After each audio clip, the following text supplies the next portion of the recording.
තෙරුවන් සරණයි. මේ අල්ගම ශ්‍රී සංඝරාජ රජමහා විහාරස්ථානයේ වැලිවිට අසරණ සරණ සරණංකර සංඝරාජ හාමුදුරන් වහන්සේ වර්ෂ 9ක් පමණ කාලයක් වැඩ සිටි පුරාණ රජමහා විහාරස්ථානයක් හැටියට අපේ අල්ගම ශ්‍රී සංඝරාජ රජමහා විහාරස්ථානය හඳුන්වන්නට පුළුවන්. විහාරස්ථානයේහි පූජනීය වස්තුන් අතර මේ අපි සිටින උතුම් වූ බෝධිරාජාණන් වහන්සේ සුවිශේෂී බෝධිරාජාණන් වහන්සේ නමක් හැටියට හඳුන්වන්නට පුළුවන්.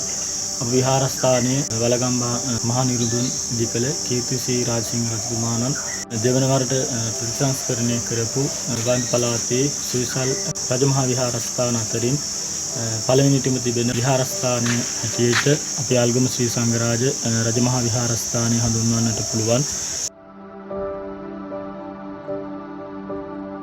මේ තිබෙන්නේ අපේ විහාරස්ථානයේ තවත් එක් පැරණි ස්ථානයක් හැටියට හඳුන්වන්නට පුළුවන්.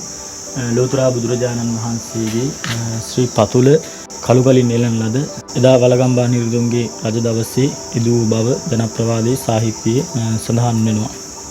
තවත් එක් සුවිශේෂී ස්ථානයක් හැටියට එපරින් අපේ විහාර මණ්ඩලය තුල මෙරට නැති වී ගිය උපසම්පදාව යලි පිහිටුවූ වැලිවිට අසරණ සරණ සරණංකර සංඝරාජෝත්තමයන්න් වහන්සේ ජීවමාන කාලයේ අමන ලද ලෝකේ පළවෙනි සහ ප්‍රථම පිළිම වහන්සේ දැනටත් අපේ විහාර මන්දිරය තුල දැක ගැනීමට හැකියාවක් තිබෙනවා.